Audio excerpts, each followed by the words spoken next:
Did you know that oversharing is a trauma response? We all know that overthinking is probably a trauma response, anxiety related, us being worried about the future, ruminating things about the past. The past is kind of more about a depression. Anxiety is definitely more about control and trying to plan and prepare for what could or might go wrong. And I've learned that not everyone has that. Not everyone has a culmination of the what ifs going on inside their brain.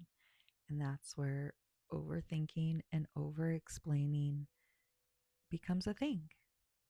My name's Deb. I like to share my human experiences, hoping that it will help you gain confidence in yours.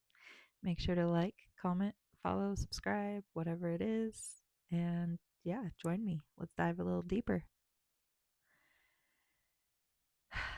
So, when it comes to oversharing, oversharing comes from the need of feeling seen, of feeling heard, of feeling understood, of wanting other people to like you, people pleasing, has many names, shapes, forms, and ultimately the lack of oversharing is also a trauma response when people are holding things in so much. Anxiety and oversharing kind of go hand in hand, and they can actually go both ways.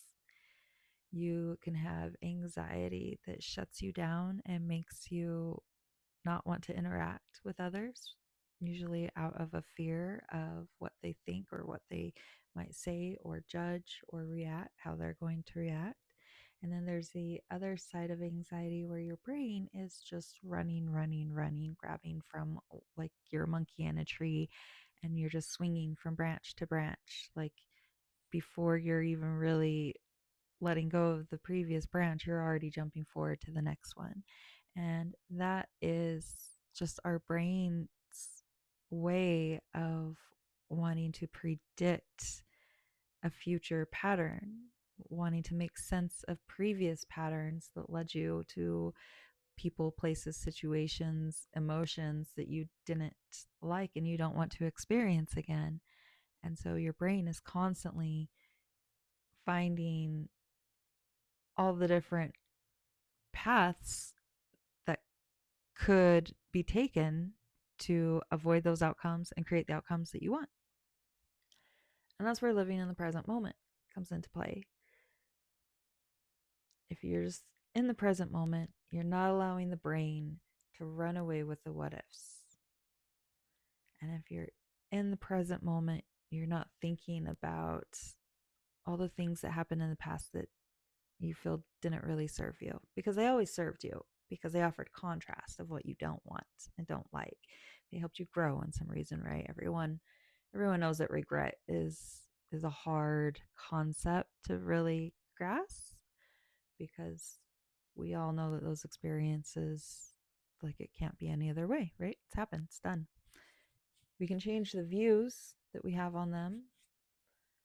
For I just taking my life in general, I can look at my childhood or first 20, even 30 years, and I can say, oh, this happened and this happened and this happened. And like, I can very much so see the victimhood of it, but I can also see, like, well, but this happened.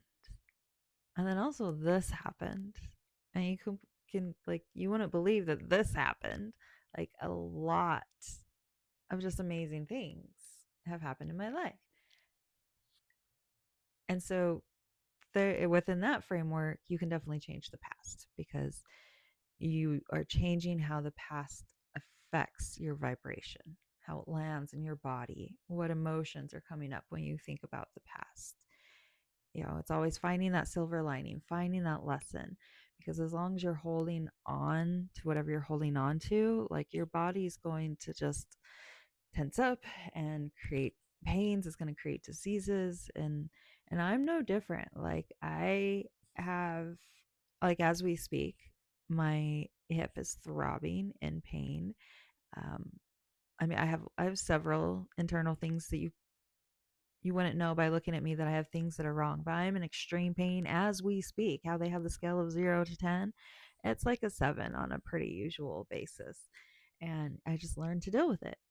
I learned to live with it. And I have taken all the proper procedures medically to see what's going on. But also, kind of, there was a timeline where I was like, well, maybe, this, I keep talking about energy and emotions in the body. This is something energetic that I need to let go of or explore and learn from. And like, even as I'm talking about it, the pain is just getting worse and worse. Like, hello, yes, I'm here. And don't get me wrong, I've definitely had my meditations with the pain, asking it what's there, and like, it's not releasing. So we all have things that we're always working on. And some things are going to be harder and deeper ingrained than others.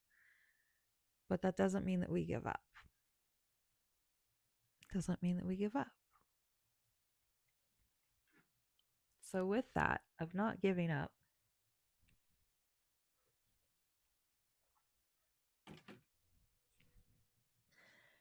and on the subject of oversharing, these videos have been these videos have been something that I have felt called to do since 2016, and that's because I would watch other people do videos, and that was really what helped me become the person I am today. And it helps me pass like, we all have the same amount of time in a day, and as a full-time mother, like, I've had partners here and there, but it's the partners have never been really involved in the parenting and the house making and wearing the pants and being the nurturer. Like, I've been doing it on my own, right? So I've learned a lot, and completely forgot where I was going with that.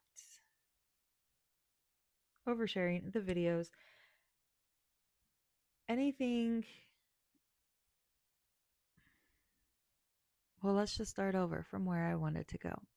With the oversharing, videos are something I've felt called to, and I have not done them for a variety of reasons. And a lot of it was just growing into what I want the videos to be. Videos have been helpful for me. They have been part of my daily diet to help me grow and become a better person. And also reading, yes, meditation, yes, creative arts, yes, movement, whether it's structured, um, or free flowing. Like, there's so many modalities within our bodies that we can use to help change the way we live, that we can help change the way our body functions. And becoming the person that I wanted to do to actually make these videos happen, I had the want to make them happen in 2016. And I kind of tried and ran into some issues, major life changes, major life changes. I don't when I started my awakening, I was engaged. Okay, I had my husband. I had him. I had the life. Everything was paid for. House paid for. Cars paid for. Jobs that I was doing personal training. I was working for an outfitter. I had 2.5 acres in the middle of the mountains with my soon-to-be husband, my cat, my puppy, my son. It was great. I had it. I made it. I was successful. And then I started watching videos, and I started learning more about myself, and I started learning more about the world, and I wanted to explore more and deeper. And for some reason, that I couldn't do that within that relationship. Like, I had won the game of life, and I gave that up in seeking the game of God and flow. Let that sink in. This whole Awaken with Deb path has not been about showing up and getting likes and views and seeing what type of ego game I can play among communities, or trying to just I don't need to win because I've already won. And I know that. But I want to have fun with the game even further. I won and I gave it up so that I could follow my inner calling even more thoroughly. I cannot explain over 80% of the choices that I make.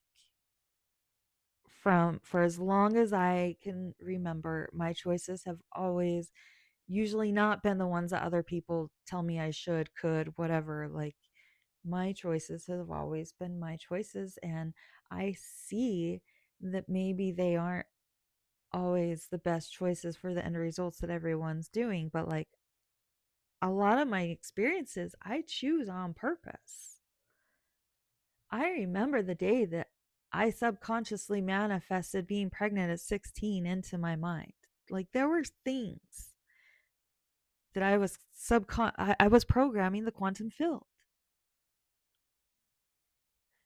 You too can program your quantum field.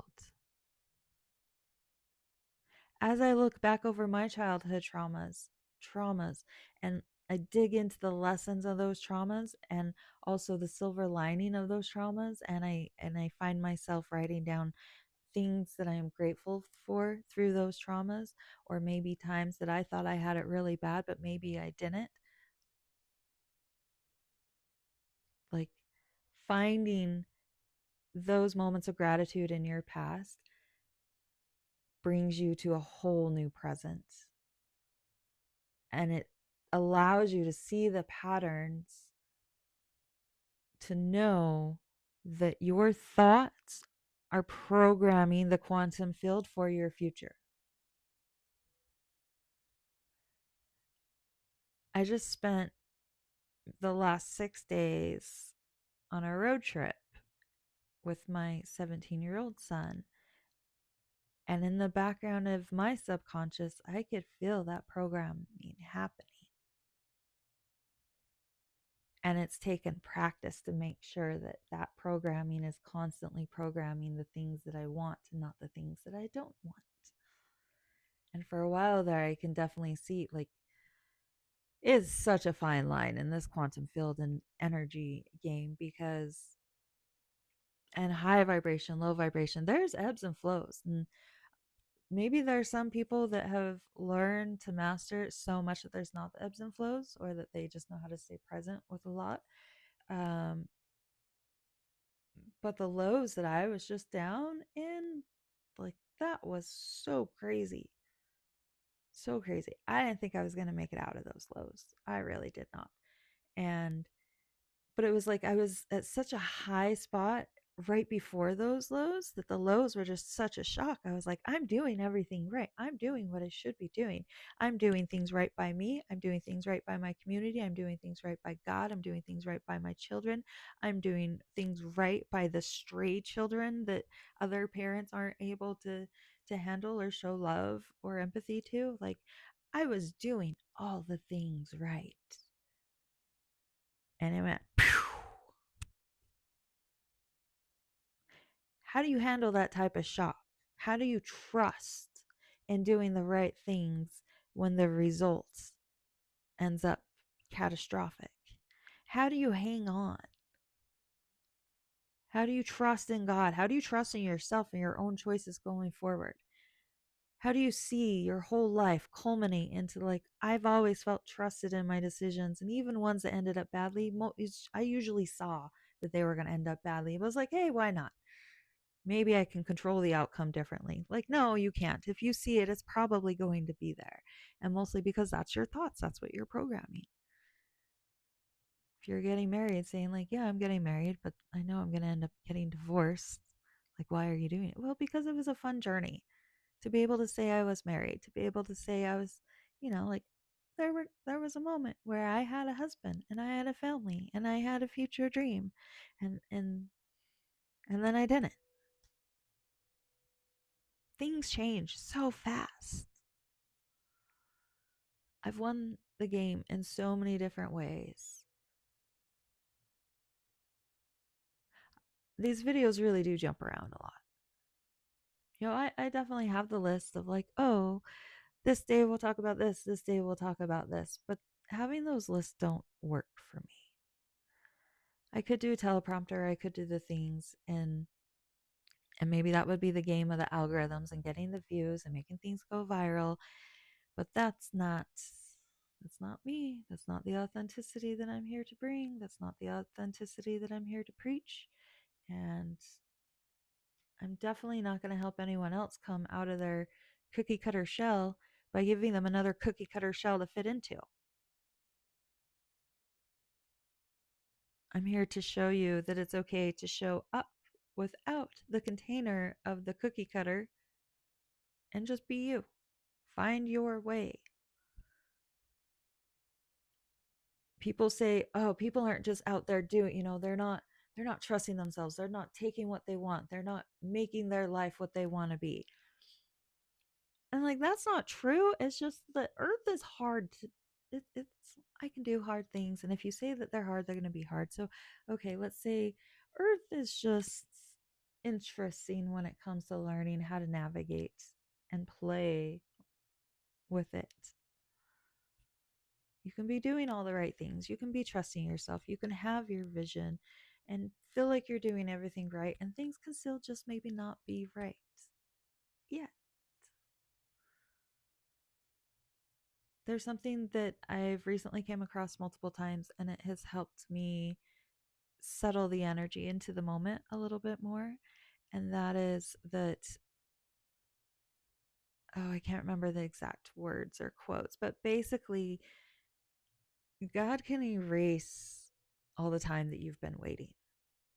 If you feel like you're standing still and wasting time while still doing everything right, just sit with that, because you're never wasting time. And oh, I guess someone related it to a bamboo tree. And I'm probably going to get these numbers wrong. I'm probably going to just exaggerate for the sake of this story. But basically, it said you plant a bamboo and for like years, like 3 years or something, it doesn't do anything. And then all of a sudden, in a matter of like a month, it shoots up to 90 feet. I should really look up those things. I need a second phone or a computer or something to like fact check as I talk. Um, yeah. So I guess the point is like everything energetically that you've been doing for 1 year, 5 years, 10 years, it doesn't mean that your transformation of those time frames, just because you're not seeing it, doesn't mean it's not going to happen. And God can give you a culmination of those 10 years in a matter of a day, because it always happens in one day. We always only have one day. It's always the now. And think in the devastating sense of things, how quickly your life can change in a matter of one text. One text, one bank deposit, one one moment can change your life entirely. And God has that power. So if you can have patience with yourself, patience with the process, patience with the journey, then maybe you won't feel so stuck or like you're not moving forward, not making progress. Progress isn't linear. Linear.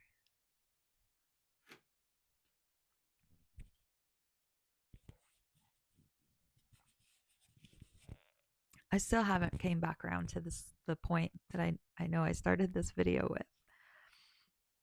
Overthinking has a trauma response. We want people to understand. And for me doing these videos, it's as I become more dedicated, okay, like I don't want to quit on them. I've been wanting to do them for a really long time.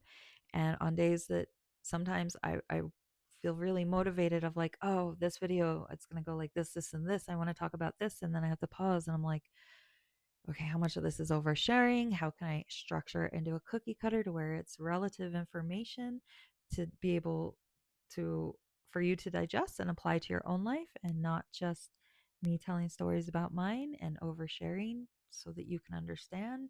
I just want you to understand how how tricky this life can be. It can be so overwhelming, but yet so beautiful. And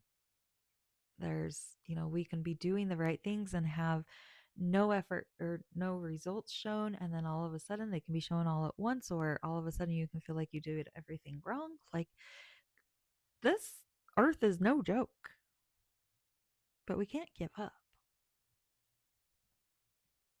We can't give up. So for me, for videos and any goal that you are setting for yourself, give yourself a timeline before you give it up. Like either a number of videos, okay, I'm going to reach 300 videos before I give up, or a timeline, like I'm going to keep it up for a year before I give up. Like give yourself time to work through the kinks. Give yourself time to notice what you cringe about with what your current goal is and what part of it excites you.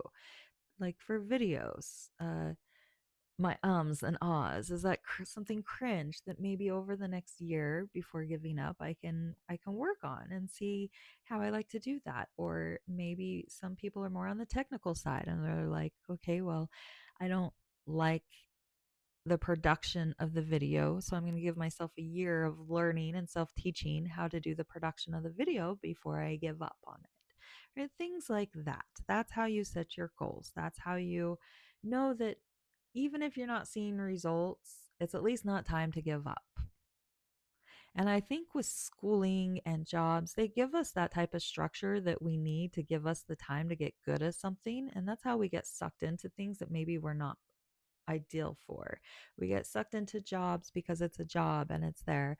And it does give us that video game reward system of like, you do this and you get this. And regular life isn't that. You have to seek your own reward system and see the progress in your own light, but like actually acknowledge your progress in your own light, because the earth isn't always going to give that back to you. I mean, actually it kind of will. You just have to be looking for it. And we're not programmed to learn how to look for the cues from earth.